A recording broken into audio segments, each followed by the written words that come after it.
Hello class 10th. Today we will be reviewing one of the topics how to balance the equation. ठीक है, हम आज देखेंगे कि एक इक्वेशन को हम कैसे बैलेंस करते हैं। कल आपने अगर वीडियो देखा होगा तो उसमें से एक इक्वेशन था ये वाला, मेटल्स एंड नॉन मेटल्स का ये इक्वेशन है, जहाँ पर एक मेटल ऑक्साइड किसी एसिड से जब रिएक्ट करता है तो प्रोडक्ट में सॉल्ट एंड वाटर प्रोड्यूस करता है। ठीक है, तो इस इक्वेशन को हम कैसे बैलेंस करेंगे। तो बैलेंस करने के पहले हम सारे मॉलिक्यूल्स को लिख लेते हैं फॉर आवर अंडरस्टैंडिंग।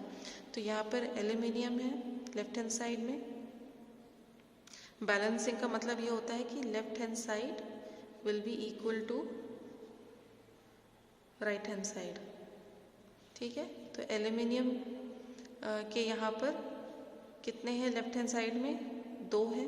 ठीक है, 2 मॉलिक्यूल्स हैं। ऑक्सीजन के कितने हैं? 3 हैं।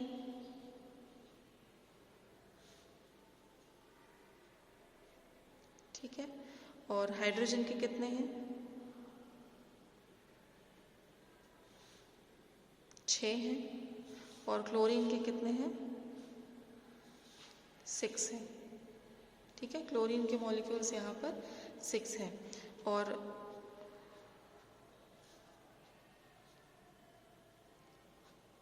यहाँ पर अगर हम इक्वेशंस को देखेंगे तो कैसे उसको बैलेंस करेंगे। Al2O3 plus 6HCl। ठीक है, तो यहाँ पर अगर हमको सॉल्ट बनाना है तो एल्यूमिनियम क्लोरीन के साथ रिएक्ट करेगा, तो हम यहाँ लिख दें AlCl प्लस वाटर मॉलिक्यूल बनाएगा। तो वाटर का मॉलिक्यूल हमको मालूम है कि एक मॉलिक्यूल का फॉर्मूला क्या है, H2O। अब इसको हम कैसे बैलेंस करेंगे। यहाँ पर एल्यूमिनियम के 2 हैं, यहाँ पर भी 2 हैं। ठीक है, तो अगर हम यहाँ पर 2 लिख देते हैं तो एल्यूमिनियम का 2 हो गया यहाँ पे। ठीक है, हम यहाँ पर 2 इसलिए लिख रहे हैं क्योंकि क्लोरीन को हम हमेशा Cl3 करके लिखते हैं। ठीक है, क्यों? क्योंकि क्लोरीन Cl3 माइनस होता है। इसका मतलब ये है कि हमेशा ये अपना किसी और एलिमेंट से 3 इलेक्ट्रॉन्स बोरो करता है। ठीक है, दैट इज़ वाई वो माइनस में है। तो यहाँ हमेशा हम 3 लिखते हैं Cl का। ठीक है, तो यहाँ पर आप देख लें कि एल्यूमिनियम के 2 हैं। ठीक है, यहाँ पर एल्यूमिनियम के 2 हो गए और क्लोरीन के यहाँ पर 3 हैं, तो 3 2 ज़ा 6, तो क्लोरीन का भी यहाँ पर क्या हो गया, 6 बन गया। ठीक है, अब बात आती है ऑक्सीजन और हाइड्रोजन की। यहाँ पर हाइड्रोजन कितना है राइट हैंड साइड में? 2, लेकिन यहाँ पर 6 है। ऑक्सीजन यहाँ 1 है, लेकिन यहाँ पर 3 है। तो अगर हम यहाँ पर 3 लिख देते हैं तो दोनों तरफ दोनों एलिमेंट्स बैलेंस हो जाएंगे। 3 2 ज़ा 6 एंड 3 का ये O वैसे का वैसे ही रहेगा। तो यहाँ पर ऑक्सीजन कितना हो गया? 3, और हाइड्रोजन यहाँ पर कितना हो गया? 6 हो गया। ध्यान रखें 3 + 2 नहीं करना है। यहाँ पर 3 + 2 5 हो जाएगा, वो नहीं करना है। 3 × 2 यहाँ पर करना है, तो 3 × 2 आपका हो जाएगा 6।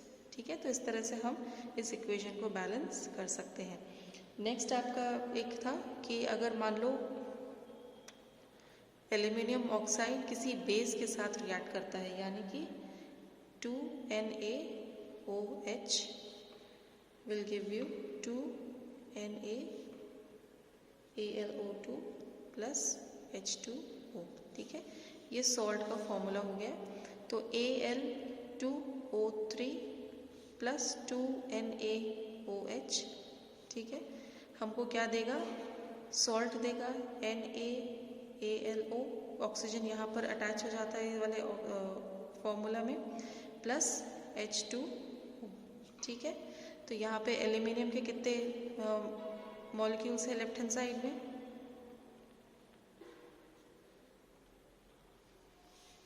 यहाँ पे एल्यूमिनियम के 2 हैं लेफ्ट हैंड साइड में। ऑक्सीजन के टोटल कितने हैं यहाँ पे? ये 3 हैं, प्लस यहाँ पर क्योंकि O के सामने 2 लिखा हुआ है और यहाँ प्लस है तो अलग अलग है ये। ठीक है, तो 3 + 2 कितना हो गया? 5।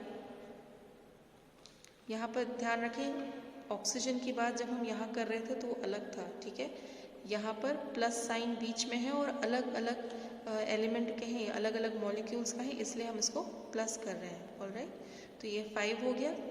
उसके बाद बात आती है आपके सोडियम मॉलिक्यूल की। तो सोडियम का कितना है यहाँ पे 2। फिर है आपका हाइड्रोजन। हाइड्रोजन आपका कितना है यहाँ पर 2 है। ठीक है, तो उसको अब हम बैलेंस कैसे करेंगे? तो Al2O3 plus 2NaOH will give you this sodium aluminium oxide oxygen, ठीक है, प्लस H2O। तो यहाँ पे सोडियम कितना है 2 है, तो हम यहाँ पे 2 लगा देंगे। ठीक है, और एल्यूमिनियम यहाँ पे कितना है 2 है, तो ये 2 हो गए। वैसे ही ऑक्सीजन का यहाँ पर कितना है 5 है। ठीक है, तो हम यहाँ पे क्योंकि वो ऑक्साइड नहीं है, वो रिएक्ट करके यहाँ पर ऑक्सीजन का एक दूसरा मॉलिक्यूल बना देता है 2, तो यहाँ पे हम 2 लिख देंगे। तो 2 इंटू 2 यहाँ पर कितने हो गए 4 हो गए, प्लस यहाँ पर कितने हो गए 5। तो ऑक्सीजन के कितने मॉलिक्यूल्स हो गए हमारे 5 हो गए। ठीक है, तो हम कैलकुलेट कर लेते हैं। लेफ्ट हैंड साइड में Al2 है। ठीक है, राइट हैंड साइड में कितने हैं? एल्यूमिनियम के सामने क्या लिखा है 2, तो एल्यूमिनियम के 2 हो गए। लेफ्ट हैंड साइड में ऑक्सीजन के 5 हैं। राइट हैंड साइड में हम देख लेंगे यहाँ पर 2 है और सामने ऑक्सीजन के 2 है, तो 2 इंटू 2 4, और ये 1 है तो प्लस 5, तो ऑक्सीजन के भी 5 हो गए हैं। ठीक है, लेफ्ट हैंड साइड में सोडियम के 2 हैं, यहाँ पर भी 2 हैं, तो सोडियम के 2 हो गए। हाइड्रोजन के यहाँ पर 2 हैं। ठीक है, यहाँ पर भी 2 है और यहाँ पर भी 2 है, तो हाइड्रोजन के भी 2 हो गए हैं। तो इस तरह से ये इक्वेशन बैलेंस हो जाती है। आप चाहे तो अपने जो बैलेंसिंग द इक्वेशंस का एक चैप्टर है, जो फर्स्ट चैप्टर है आपका साइंस का, उससे भी आप देख सकते हैं। उसका PDF मैं इस वीडियो के साथ भेज दूँगी, और भी कई सारे एग्जाम्पल्स है उसमें, उसको आप ट्राई करिए। अगर नहीं बनता है then I will explain it once again. Alright, thank you.